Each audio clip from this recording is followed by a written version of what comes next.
వర్షాకాలం వస్తే చాలు తెలంగాణ గుండెల్లో ఆనందం పొంగుతుంది. వర్షాలతో తడిసి మురిసిన భూమి పచ్చని పంటలతో కల్కల్లాడుతుంది.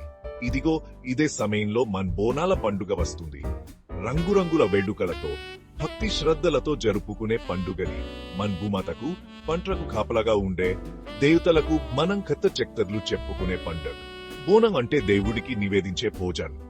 ప్రేమతో భక్తితో తయారు చేసే ఈ బోనాన్ని మనకి దక్కిన మేలులకు ప్రతిరూపంగా భావిస్తారు. ఈ పండుగ అంటే సంగీతం, నృత్యం, రంగురంగుల దుస్తులతో కల్కల్లాడుతుంది. ఆలయాలన్నీ భక్తులతో కిటకిటలాడుతూ ఉంటాయి. ధూప్ దీపాలతో డప్పుల మూలతో ఆ ప్రాంతమంతా మంగళకరంగా ఉంటుంది. బోనాల పండుగ అంటే సంతోషంగా కలిసికట్టుగా జరుపుకునే పండుగ. ప్రకృతికి మన సంస్కృతికి ఉన్న బంధాన్ని గుర్తు చేసే పండుగ. జీవితాన్ని, సంతానాన్ని, సంపదను కొనియాడే పండుగ. మనకి ఉన్న దానికి ఖచ్చికేతలు చెప్పుకుంటూ రాబోయే కాలంలో కూడా మంచి జరగాలని కోరుకునే పండుగ. బోనాల పండుగలో ముమ్మంగా పూజించేది దేవతలను. గ్రామాలకు, కుటుంబాలకు రక్షణగా ఉండే శక్తివంతమైన దేవతలు. వీరుడను వేర్వేరు పేర్లతో రూపాల్లో పూజిస్తారు. పోచమ్మ అంటే మశుచి వంటి వ్యాధుల నుండి కాపాడే తల్లై.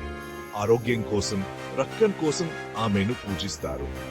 ఎల్లమ్మ అంటే సంతానం, సంపదలకు అధిష్టాత్రి. భూమికి, పంటలకు తల్లై. మాసమ్మ అంటే ధాన్యానికి అధిష్టాత్రి. మంచి పంట పండాలని ఆమెను పూజిస్తారు. కేవలం ఆలయాల్లోనే కాదు, ప్రజల గుండెల్లో కూడా ఈ దేవతలు నివసిస్తారు.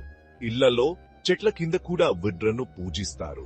బోనాల పండుగ అంటే ఈ స్త్రీ దేవతలను గుబురవించుకునే సమయం. వాడ్ల ఆశీస్సులు పొందే సమయం. స్త్రీ శక్తిని గుర్తించే పండుగ. జీవాన్ని ఇచ్చే, పెంచే ప్రకృతి శక్తిని కొనియాడే పండుగ. మన్మందరం ఒకరితో ఒకరం ఆ దైవ స్త్రీ శక్తితో అనుసంధానించబడి ఉన్నామని బోనాలు మనకు గుర్తు చేస్తుంది.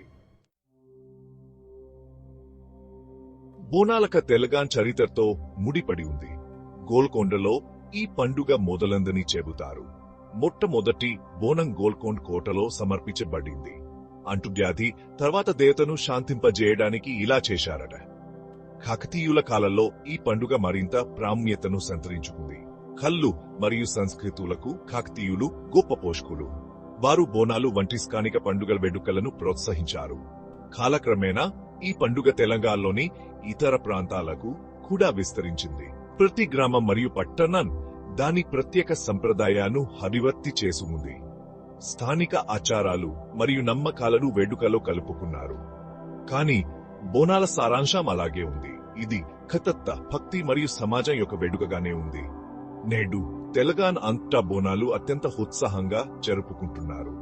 ఇది సంప్రదాయం యొక్క శాశ్వత శక్తికి మరియు విశ్వాసం యొక్క ఏకీకత భావనకు నిదర్శనం.